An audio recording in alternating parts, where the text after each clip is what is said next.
Hi guys, welcome back to the channel. On this week we're going to be talking about preparing an environment for when the opportunity presents itself for you to become an analyst.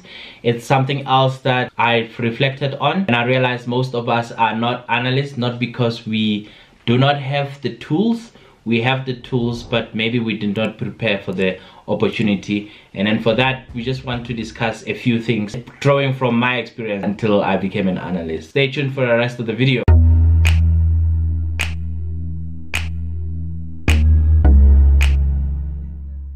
Hi guys, welcome back to the channel. My name is Lisema Matsietsi. If you are new into this channel, please consider watching one or two or few more videos. If you like them, please consider subscribing, clicking the bell button or that like button so that when we have new videos, you would be the first one to know about it. Right now, this week, I thought about creating an opportunity for you to become an analyst. Most of us, we go out, we do our training like I did, but if you are not prepared, you won't be able to get the things that you want for you to become an analyst. I'm gonna make a simple example. What happened to me last week, I just got a quick phone call from one of our HR learning and development person who said, I have this course about data analytics, whatever, it's a data science course. And she said, are you interested in it? Right there on the spot. And I said, yeah, I'm interested in it. She said, can you fill up an application form and send me all the detail that's needed? Well, I went in 15 minutes later. I was done. I waited. She called me and she said, are you done with the application? I said, yeah, I'm done. Went to our team meeting. I bumped into the HR lady and she said, you know what? Your quick response has got you into the program. Because most people, when they get there, they're still going around. I'm looking for my ID. I'm looking for this. I'm looking for that. And in that case, they miss out on opportunities. So in so doing, I thought to myself, oh, hang on a second. What are the learnings from this experience? And I look back on when I was still in primary. We were really without means. I don't want to say we were poor. We were really without means. And we were staying in a small, a normal garage where you normally park your car. That's where we were staying. But at the back of my mind, I was waiting, pray, at that time I was big in church. You pray to God to say, God, give me a chance. Whenever you give me a chance, I'll be able to do whatever I have to do with it. Long story short, my sister calls me and said, listen, we have an application here. They're looking to provide bursaries for high school students. I did fill up the stuff quickly with my hand. At the time we didn't have email, so I had to go to the post office, send it through.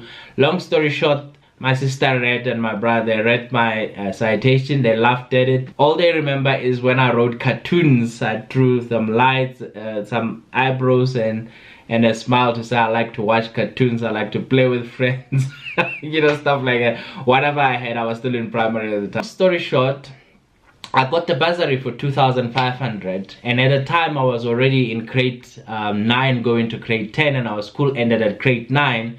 So it forced me to actually go look out for a school where I can be able to spend 2,500. I know for you right now, when you're thinking 2,500, you're thinking, I mean, what school is that?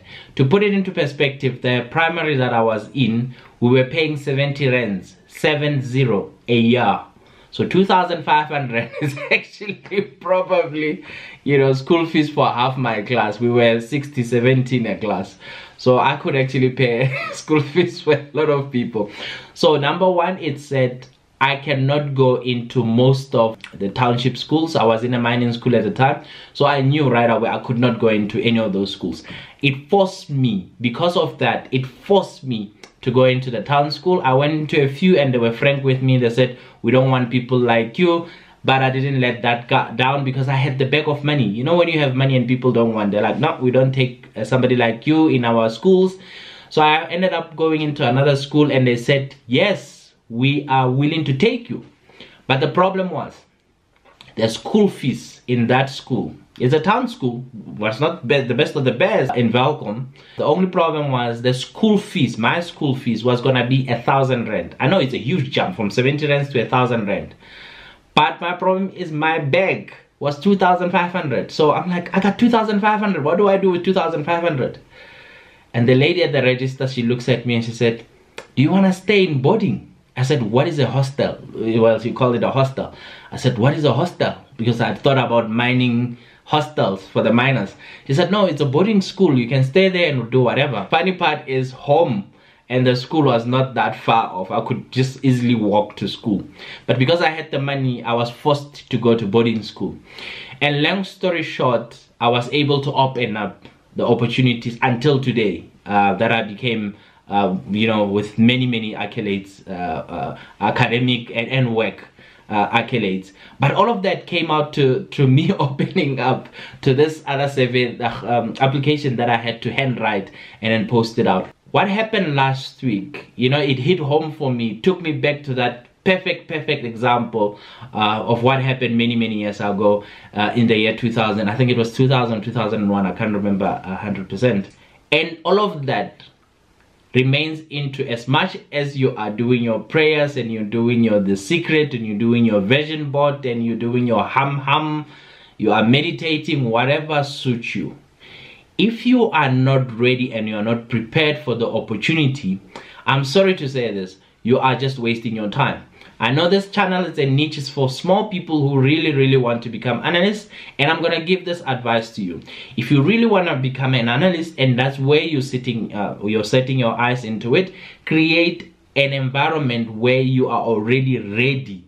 For anybody else to say, can you start tomorrow in this work, you are ready to start. You know, if you become a data-driven analyst, for instance, make sure that your data tools are already installed in your computer. If you don't have a computer, go get a computer. Even if it's secondhand, I don't care. You can get it from recycling secondhand pawn shops. Go get a laptop. Make sure that you are ready. If it's a licensing issue, go to Microsoft. Go get a student license, test license. It doesn't matter. Just be ready. If it's Excel that you need, just be ready. If it's education that you need, just be ready. The inspiration from this channel is not gonna be enough to propel you forward. Whatever I'm saying, you know, I got a revelation that it will only make sense if you're already halfway there. Meaning, you already set up your tools on your side. Your skill set and your tool set needs to match up. And all you could do at this moment is for me to help you play the waiting game. So that when the opportunity opens up, you're the first one to jump into it, to say, yes, I want to go into it. Now, you're thinking to yourself, why would I want to go into a data science thing through the University of Johannesburg if I already possess an honors degree in informatics that taught me about big data in there? All I could say, opportunity comes to those who prepare for it. If you prepare for opportunity, opportunity will surely show up in your world and it will knock. And when it comes, it doesn't knock twice. It knocks once. And it will take, you don't know when it's going to come again, in a year, in 2 years, in 10 years. But when opportunity knocks, it knocks once, and we have to be ready for that opportunity. That's a long story. Please, I would say I beg you, but please, this is my utmost advice. I have done so many videos with what you should do, the mindset and all of that, but I realize the most important thing is for you to sit down and make sure that you are ready for whenever you get the call. You are ready to execute immediately. Whether it's a program, jump into that program immediately and you say, I'm available, I can do this with my eyes closed. If it's a connection that you need, rehearse your speech, so that they always say it's an elevator speech, so that one day when you are stuck in that elevator, you are able to deliver the speech. If it's an interview that you go for, this is the advice that I got. Do not go to an interview without preempting all possible questions you could get. Do that and be ready for the next opportunity. Thank you guys for watching this video. If you like it, well, just hit the like button. Until the next video, we'll talk again. Ciao, ciao.